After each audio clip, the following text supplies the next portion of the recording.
রবি, হৃদয়, বাবারা কোথায় গেলি? তোদের জন্য ভাত বেড়ে অপেক্ষা করছি। তোদের বাবা একটা বড় মাছ এনেছি। মাছটা ভালো করে রান্না করেছি, তাড়াতাড়ি খেতে আয়। শোনো মা, আমি কিন্তু আজকে মাছের মাথাটা খাবো। অনেকদিন হয়ে গেল মাছের মাথা খেতে ইচ্ছে করছে। সে কি কথা? তোদের বাবা থাকতে মাছের মাথা খেতে চাস? বাড়িতে বাবা থাকলে মাছের মাথা ছেলে মেয়েদের খেতে নেই। এটা কোন দেশের আইন মা? আমি এসব আইন টাইন মানি না। আমি মাছের মাথা খেতে পছন্দ করি। আমাকে মাছের মাথা খেতে দাও। তোর ভাই তো কখনো এরকম করে না। সে তো সবসময় তার বাবা মার কথাই আগে ভাবে। তোর ভাই সারাদিন খেটে মরে, তোর বাবার সাথে ধান খেতে কাজ করি, পুকুরে মাছ মারি। তুই তো সারাদিন গায়ে হাওয়া লাগিয়ে ঘুরে বেড়াস। আহা মা, কি শুরু করলে?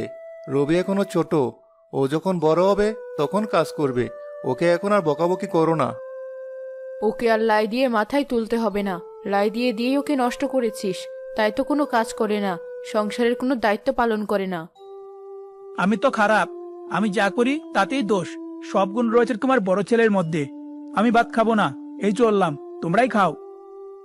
রবি, লক্ষ্মী ভাই আমার, খাবারের থালা ছেড়ে উঠতে নেই।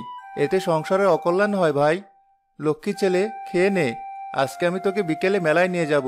সেখানে তুই যা ইচ্ছে তাই কিনিস। সত্যি বলছো ভাই? সত্যি তুমি আমাকে মেলায় নিয়ে যাবে? ঠিক আছে, আমি এই তো খেয়ে নিচ্ছি। কিন্তু মা শোনো, আমার সাথে আর কখনো এরকম খারাপ ব্যবহার করবে না। তাহলে কিন্তু আমি বাড়ির ছেড়ে কোথাও একটা চলে যাব। কোথায় যাবি তুই? সেই তো দিন শেষে আবার এখানেই ফিরে আসবি। হয়েছে, আর কথা না বাড়িয়ে এবার খেয়ে নে।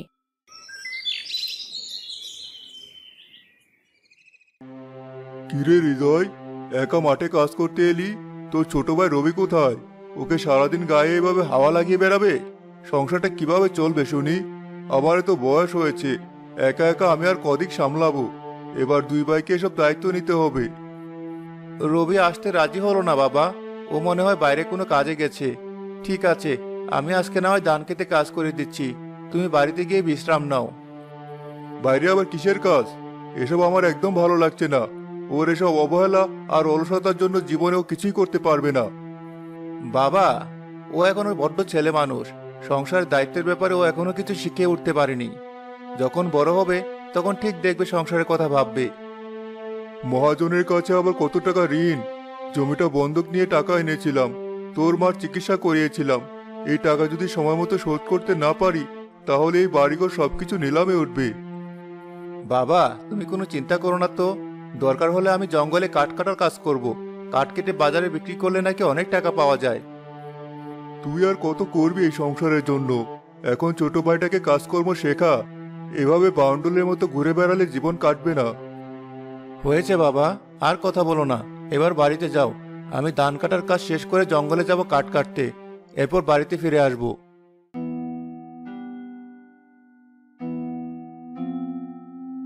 কিরে কমল, তোর তো আজকাল দেখাই পাওয়া যায় না। বাড়িঘর বন্ধক নিয়ে এতগুলো টাকা নিয়ে রেখেছিস।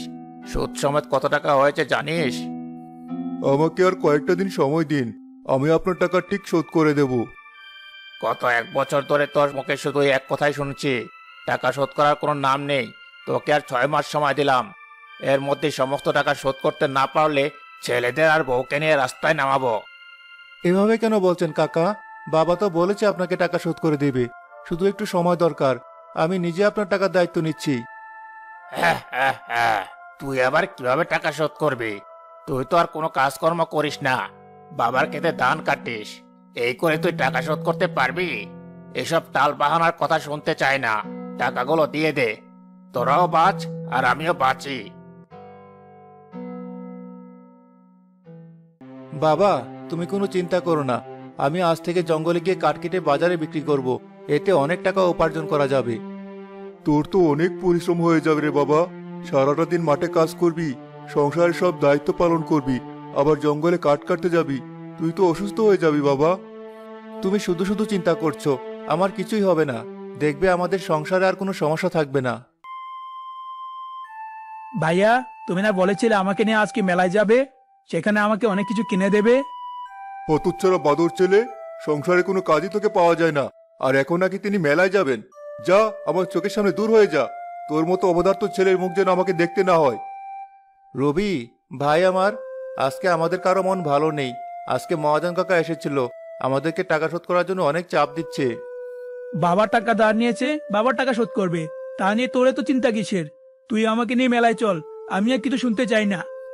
দেখলি তো কেমন স্বার্থপর ছেলে, বাবার কথা সে একটাবার চিন্তা করলো না। কালকে থেকে তুই তোর ভাইয়ের সাথে জঙ্গলে যাবি আর কাঠ কিনে এনে বাজারে বিক্রি করবি। বাড়ি মজার কথা বললে তো বাবা, আমি নাকি জঙ্গলে গিয়ে কাঠ কাটবো? তোমার মাথা কি ঠিক আছে? আমি এসব করতে পারবো না। কাঠ কাটতে কত পরিশ্রম হয়, এসব তোমার বড় ছেলেই পারবে, আমার দ্বারা এসব সম্ভব না। ভাই আমার, এরকম করলে কি আমাদের সংসার চলবে? তুই যদি আমাদের সহযোগিতা না করিস তাহলে আমাদের জীবন তো আরো কঠিন হয়ে পড়বে। হয়েছে, তোমাকে আর আমার মেলায় নিয়ে যেতে হবে না, আমি একাই মেলায় যাব। কিছু টাকা দাও। টাকা কি গাছে ধরে? যখন চাইবি তোকে টাকা দেবে। যা ভাগ এখান থেকে, একটা কানা করিও তুই পাবি না। এখানে 10 টাকা আছে, এটা দিয়ে কিছু কিনে নিস। ঠিক আছে বাবা, আমি গেলাম। তুমি আমার সাথে আজকে যে খারাপ ব্যবহার করলে সেটা মনে রাখবো। সৃষ্টিকর্তা, এ তুমি আমাকে কোন পাপে শাস্তি দিলে? দুটো ছেলে আমার সম্পূর্ণ দুই রকম, একজন দায়িত্বশীল আর একজনের কোনো দায়িত্বই নেই। জানি না তুমি আমার ভাগ্যে কি লিখে রেখেছো।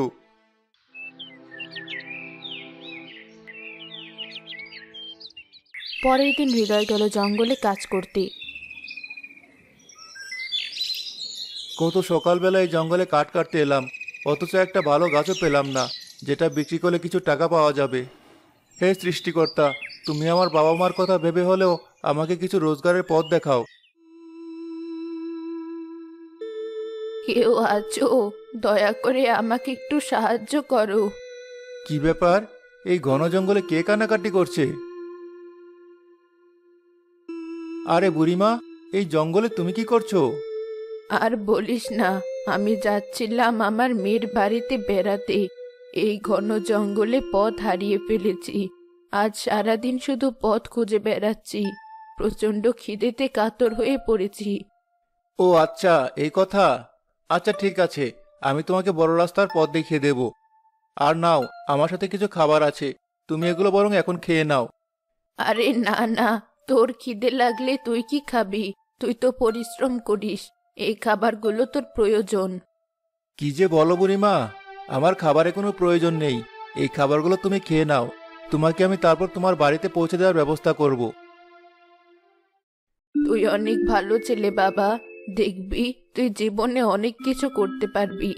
যার মনে এত দয়া, এত ভালোবাসা, সে কি আর সাধারণ জীবনযাপন করবে? আমি জীবনে অনেক কিছু পেতে চাই না বুড়িমা, আমি শুধু আমার বাবা মায়ের সুস্থতা চাই, তাদের ভালো থাকা চাই, আর আমাদের সংসারের জন্য কোনো অভাব না থাকে। সততার সাথে আমরা 3 বেলা ভাত খেতে পারি, এটাই সৃষ্টিকর্তার কাছে একমাত্র চাওয়া। পারবি, তুই জীবনে সবকিছুই পারবি। তুই তোর কাজে যা, আমাকে তোর পথ দেখাতে হবে না। আমি একাই আমার পথ খুঁজে নিতে পারবো। কি বলছো তুমি? তোমাকে তোমার বাড়ির পথে পৌঁছে দিয়ে আমি আমার কাজ শুরু করব।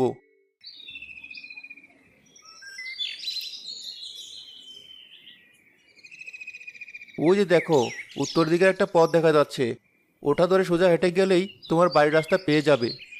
তোর মতো ভালো ছেলে এই পৃথিবীতে খুব কম জন্মায়।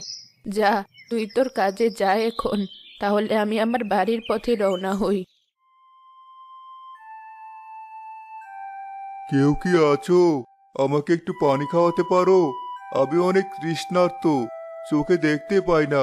অনেক দিন ধরে এখানে ধ্যানরত অবস্থায় আছি। সাধু বাবা, আপনার পানির প্রয়োজন? দাঁড়ান, আমি আপনার জন্য পানি নিয়ে আসছি। কিন্তু আশেপাশে তো দেখে মনে হচ্ছে কোনো জলাশয় নেই। আমাকে একটু দূরে পানি আনার জন্য যেতে হবে, সেই পর্যন্ত আপনি একটু অপেক্ষা করুন। জানি না বাবা তুই কে, কিন্তু সৃষ্টিকর্তার কাছে আমি তোর জন্য অনেক আশীর্বাদ করব।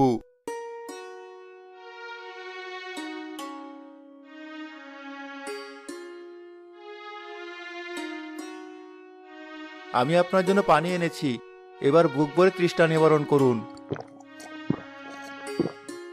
আজ 2 দিন পরে প্রাণ ভরে পানি পান করলাম, তোর কাছে আমি অনেক কৃতজ্ঞ বাবা।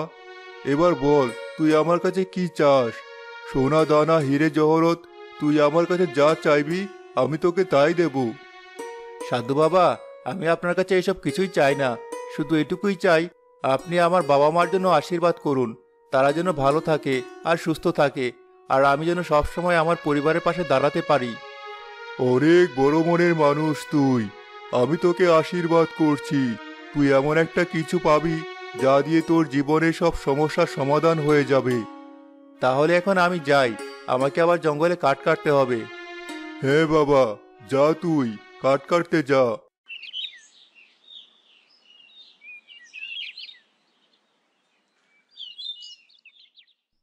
কেউ কি আছো? আমাকে একটু সাহায্য করো। গতকাল রাতে কারণে আমি একদম শুয়ে পড়েছি, সোজা হয়ে দাঁড়াতে পারছি না। আমাকে একটু সোজা করে দাও। কি আশ্চর্য, এই গাছটা তো দেখা যায় মানুষের মধ্যে কথা বলতে পারে।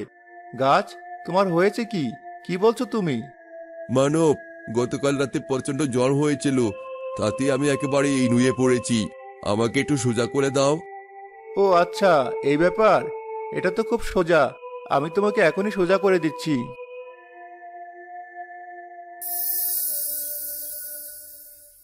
কি সুন্দর উজ্জ্বল আলো বের হচ্ছে তোমার শরীর থেকে, দেখেই মনটা ভরে গেল। আমি কোনো সাধারণ গাছ নই মানব, আমি একটা সোনার গাছ। আমার শরীরে যা দেখতে পাচ্ছ সবই সোনা, আর আমার ফলগুলো হীরার ফল। তুমি আমার এত বড় উপকার করলে, তুমি আমার শরীর থেকে হীরের ফলগুলো ছিঁড়ে নিয়ে যাও। না না সোনার গাছ, আমার হীরের ফলের কোনো প্রয়োজন নেই, আমার টাকা পয়সার প্রতি কোনো লোভ নেই। তা বললে তো আমি শুনবো না। তুমি আমার উপকার করেছো, একটা ফল তোমাকে নিতেই হবে, আর এটা বিক্রি করে তুমি অনেক টাকা পাবে। এটা তোমার উপহার। ঠিক আছে, এত করে যখন বলছো, তাহলে একটা হীরের ফল আমি ছিঁড়ে নিয়ে যাচ্ছি। এটাতেই আমার সংসারের অভাব দূর হবে। আমি অনেক কৃতজ্ঞ তোমার কাছে। কি বলছো তুমি? আমি তোমার প্রতি কৃতজ্ঞ? তুমি যদি আমাকে সোজা না করতে, তাহলে আমি এখানেই মরে যেতাম। এবার তুমি বাড়ি ফিরে যাও। আমি বাড়ি ফিরে যাচ্ছি, আমার বাবা মা এই ফল দেখলে অনেক খুশি হবে।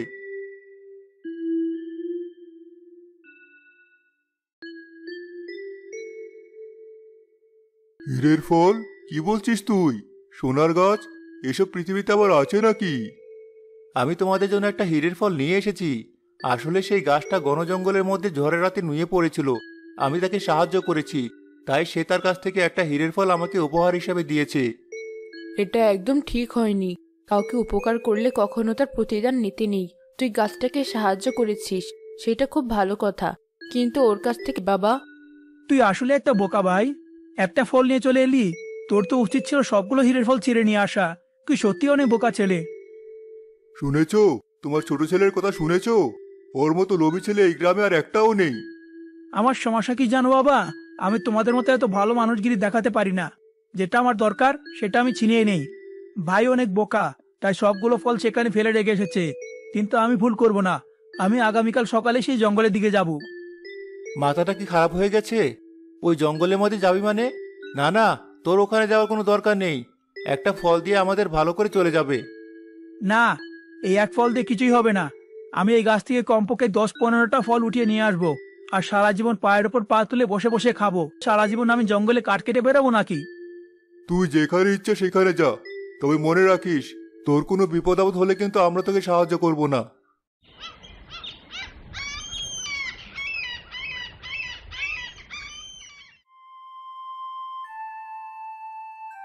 কেউ আছো? দয়া করে আমাকে একটু খাবার দিয়ে সহায়তা করো। আজকে 2 দিন হয়ে গেল আমি একদম খেতে পারিনি।